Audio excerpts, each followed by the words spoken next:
morning and welcome to another episode of Iconic Freedom, the Formula. We are setting a standard for accountability and responsibility in our personal universe. Let each care for self and all will be cared for.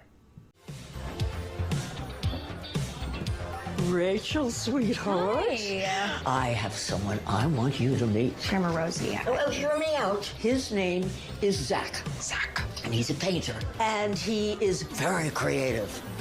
He has the most beautiful hands. He's like a young Caravaggio. Yeah. Yeah, Okay, okay, well, hey, I believe that all of that is true, but I'm dating somebody. Since when is comparison shopping against the law? Grandma Rosie. The young man who is about to walk through that door could very well be your soulmate. Soulmate. Okay. If not, 6 months of an adventure.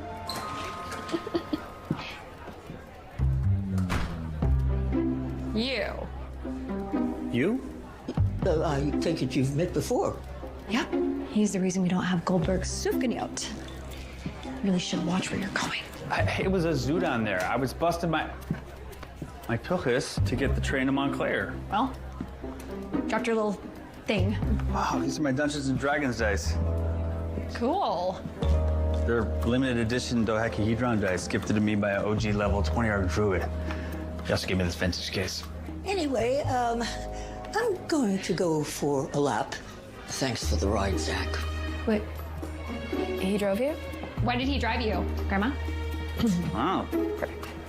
Donut universe, huh? They really upped their game. Is that raspberry? Yeah, they're for later. So. She didn't. From. No, you. I'm sorry. Okay, no, I was just. How do you know my grandma? Oh, I teach art at Cedar Hill Terrace. Oh. But I'm not bumping into total strangers. You're gonna hold that over me forever, aren't you? I don't think there's gonna be a forever for us, so. And, well, my boyfriend's. Oh. So I gotta take this. And there we have the beginnings of this new Hallmark movie called Round and Round. I'm not going to lie, I'm a person that loves these Christmas movies on any various station that's out there. But what's interesting, most of the time, and I don't watch them all, and I can't watch them all the way through because, to be honest, they're just a little annoying. It's the same kind of, formula that they go through. So when I find something that I think is really interesting, I like to tell people about it. I'll post about it and talk about it. And in this particular instance, since this is my first year in podcasting, I thought maybe I would do a little bit of a breakdown of this one. The reason why I really like this one is because now we're passing this through the prism, right, of accountability and responsibility and owning your choices and not being a victim and, being able to respond to your choices. And what is so great about this movie is that never once do I see that the girl, basically the protagonist in this is looking like she is a victim to anything. You see her struggling with challenging, trying to figure things out. And as we go through some of the clips and everything, you'll see more of that. But what a great message to send to people. I think it's very funny that a Christmas movie is really about Hannukah, even though they're all, it's all holidays. Listen, celebrate it all. It all sounds great to me. But I did think that was kind of funny that they always do their 25 days or their countdown to Christmas and they're showing these Hannukah movies, which is so funny. But this is a very intelligent, very funny movie. I can't recommend it enough, and I hope you enjoy the journey that we're going to go on. Here we go. You got this, kid. It's your moment to shine. Destroy him. All right. We're waiting.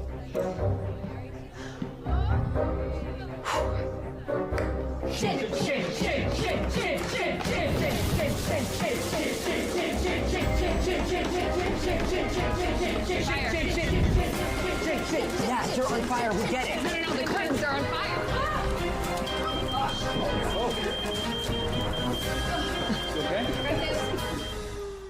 So begins this journey. So the girl, Rachel, is given a dreidel from her grandmother. And this apparently has been in the family for generations. And what gets revealed about the dreidel, you'll see in some subsequent clips that we'll go through, is pretty fascinating, actually. And so this is the 7th night of Hannukah. And so, for their particular event, she's been trying to, get these donuts as part of, their ritual and to get them to the house. And there's this situation that keeps ensuing that the whole idea behind it is that she keeps repeating the same day over and over again. You've heard and you've seen this particular formula before, but it's got a very nice twist to it. And so they've tied it all in with Hannukah, with the utilization of the dreidel, because the dreidel actually becomes very significant in a later part of the movie. And you'll see through these other clips that she keeps repeating this day over and over again, obviously, until she gets it right, which is, two of my favorite themes, Christmas movies, Hanukkah movies, and time travel. Rachel, honey, put down the donut. Let me guess, there's someone you want me to meet? What's with the attitude? Sorry. You were saying? Well, his name is Zach, and he's a painter. And he is very creative.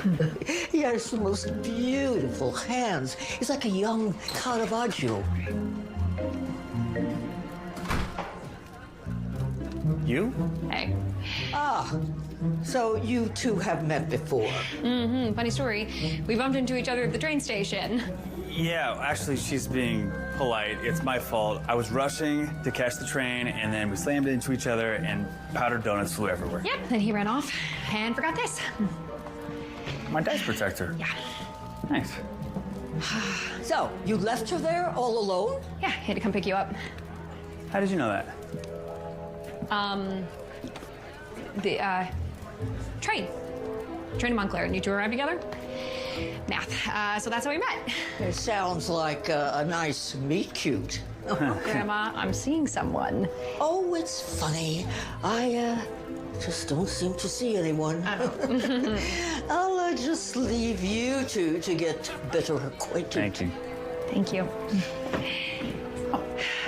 It's like Donut Universe really upped their game, huh? Yeah, so you play Dungeons and Dragons, right? Do you like science fiction? Well, I'd say fantasy's more my genre, but I've been known to dabble. Why? So what I'm about to say is going to sound insane. Okay. But I'm fairly certain I'm stuck in a time loop. And so begins this whirlwind of revolution for her. Round and round she goes, trying to figure out basically how to get out of the time loop. So if you've seen these movies before, one of my favorite movies of this is Groundhog Day. It's really kind of a fun theme if you can kind of enjoy that thing. But the thing that I want to bring up about this is that we do this in our lives, right? We keep repeating the patterns of our relationships, our friendships, things within our family, jobs. We keep repeating patterns until we figure things out. And when we figure something out, we move on. We move on to enrich the relationship we're in, or we move on to enrich our lives by abandoning that relationship. Everything moves towards something or away from it, right? So what's fun about these types of movies is that they are repeating patterns much like we do in our own lives when we keep meeting the same kind of relationship, when we keep finding ourselves in the same kind of job with the same type of outcomes. And instead of us being able to look at it and go, what is going on that I keep repeating this? We just struggle with the interactions because we get into the minutia of these things rather than stepping back and being able to go, okay, something's going on here about the repetition of what I'm doing, and I wonder what that's all about so that I can make a change in my life and consequently move forward. How many times did Bill Murray repeat the same day in Groundhog Day? Most scholars agree it's 12,395 times, give or take. And what's that in years? Human years. He follows a Vulcan calendar. 34 years, 9 months, and 5 days. No. See? Plenty of time. No. I have a job to get back to, bills to pay. I have a boyfriend. Oh, yeah, the professor with commitment issues. He does not have commitment issues. Why do you think he keeps bailing on you? I forgot. You're Esther Perel. That's you. Hey, can you guys just keep it down a notch? You're scaring the customers. Okay. Do you want to figure this out or not? Yes. Then you have to trust the process. So I think we can all agree that the best course of action is to figure out the inciting incident. That's the event that sets the story in motion. She's a writer. Editor. She knows what an inciting incident is. Really? You know, I've actually been working on this fantasy series about these shape-shifting elves. It's really heady stuff. We should trade Can we pages. stay on topic? Don't pitch her. What? The better we know each other, the better we'll work together. Okay, It's so simple. guys, 7th night. All right, maybe something Hannukah related. One of the things that I find fascinating, of course, the parallel to your own life, to all of our own lives, is being able to walk back your choices. And like they're saying, we're trying to find out what is the incident, what is the trigger that led us down a particular path. And when you start thinking about the whole idea behind accountability, responsibility, and I've mentioned this before, what is that flashpoint? So they're calling it a particular incident, where everything begins, or that kind of, the triggering incident. But I call it a flashpoint. And there, in that flashpoint, you know all that you need to know.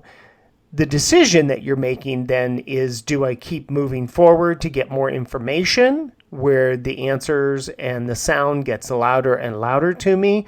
Or do I figure it out and say, I know all I need to know, and so I'm going to make my choices based on that, and then see how the outcome goes?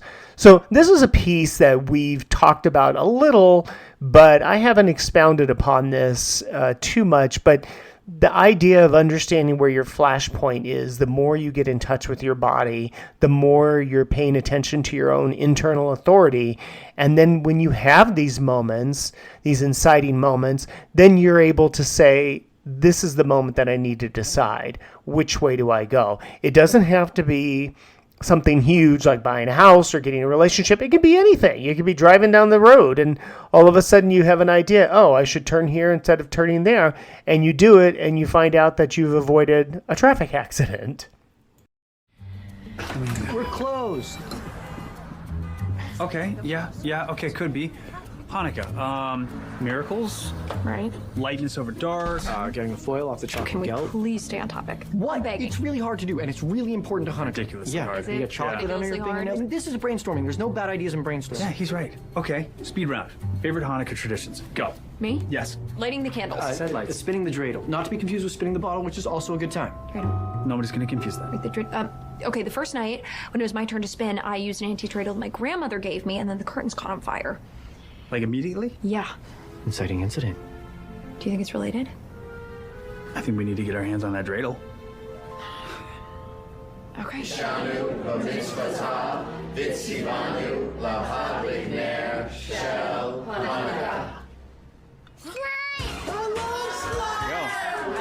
Dreidel incoming.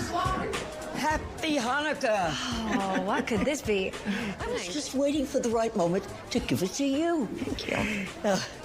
It brings light into the lives of people who spin it. How does it do that exactly? You know, Hanukkah, a festival of lights, oil for days, all that jazz. Because So again, more fun going on here in that we're seeing the inciting incident, and she is doing her best with the help of her friends, of course, and the guy that she, winds up with, right? We all know that's going to happen. But it's kind of interesting. They start exploring what is that inciting incident and what are the key factors that are playing a role in that. Much in the way you would look at your own life, that you'd be able to look back and go, okay, so what are the things that I know and when do I know them? What are the signs that I'm being given? Not in a sense, I say it and, I'm being given, but what are you paying attention to? When you're meeting somebody for the first time, do you pay attention to how your body is responding and speaking to you? Is it telling you, hey, this person seems like a douchebag, or hey, this person seems like they're pretty cool and I may want to pursue a friendship or a relationship with them. It could be any number of things. But what's fascinating, and I mean, you can do this in business, you can do this everywhere, is that when you understand your flashpoint, when you understand the inciting incident, it can help you to start to learn how to develop a stronger internal authority so that you're able to navigate your life in a much easier way. And in this particular instance, they keep going back to find out, okay, what are the components that have played into this? And then how can I utilize that experience for my own satisfaction, for my own happiness? Because all interest is self-interest, and the self-interest of what? Feeling good. Yeah. Apparently, we've done all these things together. Like, I've been to her parents' house, eaten latkes, played dreidel. Dude, she knows things about me. Like, things that you don't even know. It's freaking me out. Hey. Hey. Hi. So, Rachel, this boyfriend of yours, is it serious? Well, he's got serious commitment issues. Yeah, we're on track to break up later this evening, and then you and I knock back Shirley Temples. And then what? No, it's like we go our separate ways. Go our separate ways. So. What were you thinking? And we are at square one. There must be some angle we haven't covered yet. Hey, permission to speak granted? Hey, you seem like a really nice person, so forgive me for saying this on Hannukah of all times, but if you're stuck in a time loop, that means there's something seriously wrong with your personality. Wow. Whoa. No. Tact, man. That's a little... Stop, please. Well, I think we can all agree it's not the boyfriend. What do you do for work? I am an assistant editor at a publishing house in the city. And how's that working out for you? Amazing. Yeah, I love it. I make other people's dreams come true all day, and then I get to restock coffee pods. Well, your sarcasm suggests there's something you'd rather be doing, something you lack the courage to pursue. All right, buddy, that's enough. No, he's right. There's a young adult novel I've been working on forever. It's about a group of elixir hunters. It's always been a dream of mine to get it published. What's stopping you? Usual, fear of rejection, fear of failure, fear of feedback. Kind of basic. Well, it's crystal clear. You just need to learn to take feedback. Oh, that's great. I have some feedback for you. Terrible idea. Well, now you're being a little harsh. I think that Andy has a good idea. You need some feedback. Who better to give it to you than three of us? Check us out. Okay, so you're suggesting that I give you my manuscript and you guys give me notes. Yeah, pretty much. Yep. We'll tell you if it's Chewbacca or Jar Jar. I don't know what that means. Work of absolute genius or horrible abomination that has stained hearts, minds, and souls. Why didn't you say that? Oh, we are closed. So sorry.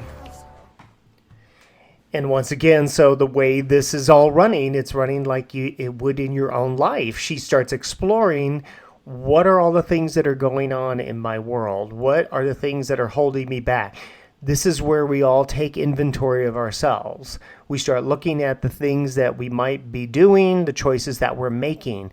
That's the important piece, is to look at what are the choices that I'm making that lead to these outcomes. And if I'm making the same choices, am I not paying attention to what the outcomes are? Am I so emotionally attached to something, emotionally attached to an outcome, that I'm not really paying attention so that I can make a different choice for a different outcome? People do it in business. People do it in their personal life. They do it with family. They do it with friends. They do it with relationships. So a great piece of understanding your own accountability, owning your choices, is looking at what is the dynamic of what I'm doing and how can I make a different choice so that I can live my life differently. If you're a person that lives, like, say, paycheck to paycheck, what do you need to start doing in order to not feel like you're living paycheck to paycheck and you're putting money away so that you can create the freedom in your life that you want in order to pursue the things that you want to pursue? Your family's... Why did you give Cynthia my pages? Who cares? You're one step closer to getting published. God, don't you get it? This is never gonna get published because this day is gonna keep repeating forever. What? Well, it wouldn't be the Festival of Lights without a few fireworks, right?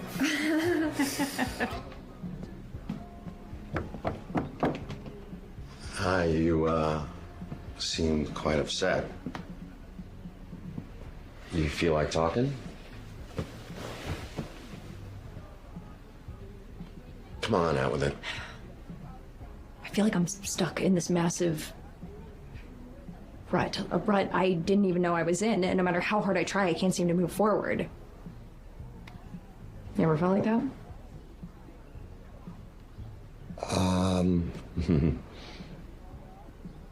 The night I met your mom, I wasn't supposed to be at that dance. Your Uncle Harvey, he dragged me there. Why don't I know this part of the story? Because it involved another woman. What? No. Yeah, I was involved in a long-term relationship, and I was not the one who wanted out. So you got dumped. Right before Halloween. And by the time Hannukah rolled around, I mean, I had just sworn off love completely. I mean, there was just no way that I was gonna let my feelings get hurt like that again. So I guess, I guess you could say that I was stuck in a rut. And had it not been for Uncle Harvey pushing me out of my comfort zone. Never would have met Mom. Maybe it's time for you to step outside your comfort zone. I get it. Yeah. The idea of stepping outside of your comfort zone, doing something different, making a different choice. I love this scene because it really talks about that you're in a rut. You've been doing the same thing over and over again and expecting a different result. I think somebody quoted that one time as being the definition of insanity. So you need to make different choices for yourself in order to move your life in a different direction. But if you keep making the same choices, which this is showing at some point. Now, interestingly enough, the guy she ends up with is doing something to help her move in a different direction. So he provided her manuscript to somebody to read it, and, hence this whole story started taking off. But she's still freaking out because she's still been following the same pattern, doing the same thing over and over again. And now something has presented itself as new and different. Is she willing to step into something that's new and different? Or does she want to just go back to the comfort of doing the same thing over and over again? And where do we do that in our lives? Daily. We do the same thing. We go and we take the same route to work. When we go into a grocery store or we go shopping, we do the same thing that we've done over and over and over again. People do it year by year by year. And then they wonder why nothing ever changes. Well, nothing ever changes because you don't ever change. You don't change the direction you're going. You don't change the choices you're making. You don't change the decisions you're making. You're not finding ways to better understand who you are. You're just relying on the old ways. But what if you were to start paying attention to your own internal authority? What if you were to start owning all of your choices? Well, that's a different way, right? That's a different path. You gonna help? Oh, yeah. Put a donut there. Oh, that's what I meant. Thank you so much. There. Rachel, You got it. think you got a chance with your cousin? Well, you're like magnets. You end up together in every loop. So Really? she really likes you. Huh. Yeah. Cool. Cool. Yeah. I'm gonna go circulate. Stop. Whatever, it's not Goldberg's anyways. Yeah, well, maybe if you quit running into me at the train station. What? Do you think that donuts have something to do with the time loop? Maybe. I mean, we're in magic dreidel territory now, so could be. Or some of my parents' undying love. I have an idea. Trust the process. We gotta get those donuts to that party unscathed. No flattened donuts, no flattened time. Obviously, that's the way out of the time loop. Oh, obviously. We're closed! Well, that could work. Either that or our girl has gotten a little loopy from We all gotta these get time those loops. donuts out of the train station unscathed. Well, we could just buy more donuts. Buy more donuts? Why didn't I think of that? Oh, wait, I did, and it didn't work, so. Did you ever get to level 17 of that Vampire Legion game I loaned you? The one with the blood-sucking unicorns and the flamethrower ferrets? the one where you think you're supposed to go through the brick fireplace to level up, but you really need I to. passed the Hellmouth completely. Yes! You know this game? Yeah, we beat it a loop ago. We beat it? No? Okay. You're right. We gotta bypass the train station, but how do we get on the train? Oh, no. We are never getting those donuts to New Jersey on a train. Well, how do we get to the party then? It's been in our family for generations. And from watching you tonight, I could tell that you were making good use of it. Are you saying what I think you're saying? What? That you shouldn't need day-old No, filter? the dreidel. It brings light into the lives of those who spin it. There's no more to say than that. I think there might be something else to say. It's not for me to say. Okay, but the fact that you're even sort of saying anything is a good sign, right? Listen, I don't want to be ungrateful, but the time loop stops, right? Spin the dreidel, dear. Find out. Time to ante up. I got it. Okay.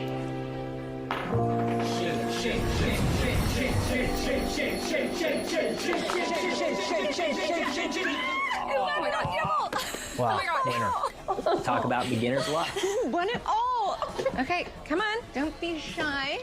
They go back and they start reworking and, walking through their choices, walking through the different scenarios and trying to rework the situation to figure out, okay, what are we missing and how do we move forward?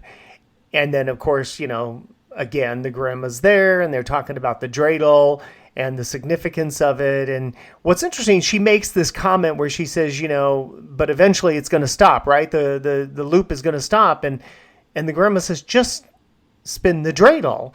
And what's I thought was kind of fun about this is that it's telling the story to her. It's telling us that life isn't just about trying to get to the destination, right?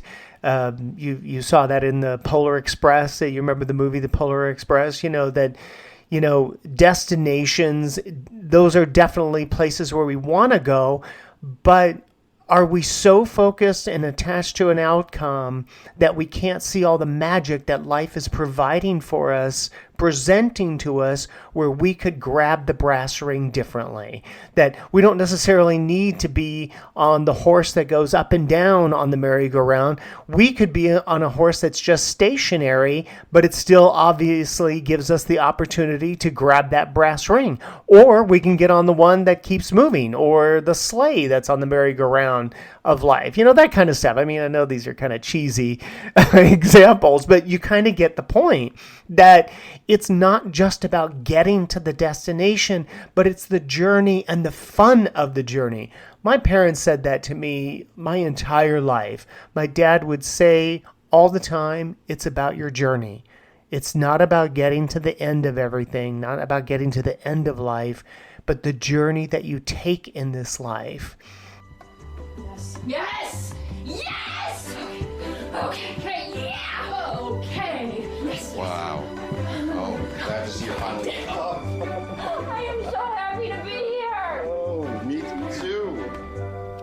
But your mom is intent on boxing up the kitchen before we drop you off at Cedar Hill Terrace, so maybe you want to get dressed. It's the holiday art exhibit luncheon today. It's today. Yeah, your grandmother's excited to see you, but not in your pajamas, so come on, get dressed. Dad, don't stop. Don't spin that. No. It only trips the time loop if you spin it on the 7th night in the presence of soulmates. You know about the dreidel? Of course I do. Didn't you hear what Grandma Rosie said? It's been in our family for generations. It's like our own personal rite of passage, right? You loop for 7 nights, and after that, true soulmates connect. You've spun the dreidel. Tante Sophie gave it to me the night I met your mother. Rachel, Dr. Dreidel, I needed the help. No, you met, and it was love at first sight. Absolutely not. Are you kidding? I mean, it was so far from... I needed a full 7 loops. And I mean, you should have seen the journey that Shoshana and Bex went on when Shosh spun it. Shoshana spun the dreidel? So everyone in the family has spun the dreidel? Yeah, true love was okay, I know. I understand that this is a lot. This is... you're gonna throw up? No, It takes 7 loops to find your soulmate. That means Zach and I weren't meant to be. He left, Dad. Rachel, how many days are there in Hannukah? 8. Right. This only takes you so far. I can give you a few pitches, but you got to give it a hit. Create your own miracle. Is that a baseball reference? Yeah, it's a baseball. All right. I'm sorry. He's really mad. So what? I don't know anybody who said this was easy. It's love. It's messy. We just need to come up with a good plan. Okay. The piece that, of course, I disagree with is that I don't think it's messy. I don't think it has to be messy. I don't think that things are perfect. I don't think there is such a thing in our universe, but they're perfect for us.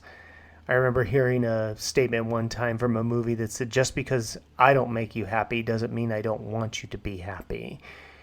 And I think if we understand for ourselves that our choices lead to our outcomes based on our self-interest, and if we own those choices and we're willing to look at things, we're willing to self-evaluate and self-correct, we will find the journey that we want to be on. And if we're flexible enough in life, we will find the magic within that journey that takes us where we want to be. Sometimes life gives you something that maybe you didn't think you wanted, but when you look back, you're like, okay, I guess I really kind of did want that, didn't I? And you look at it and you'll say, wow, if I hadn't done X, Y, and Z, I never would have gotten back to the beginning of A and B. I hope you enjoyed the breakdown of this movie. I know this podcast ran a little bit long. Next week, we're not really going to have a podcast. I do have something special I'm going to drop, which I hope you'll enjoy. But I do want to thank you for spending part of your day with me on your Sunday. I hope you're enjoying your holiday season.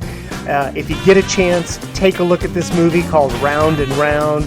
It's on the Hallmark Channel. I can't recommend it enough. Hit that like button if you would, and share this with your friends and family. You never know how it might help them out. I hope you're enjoying your holiday season. Go out and make it a great day. We'll see you here next week.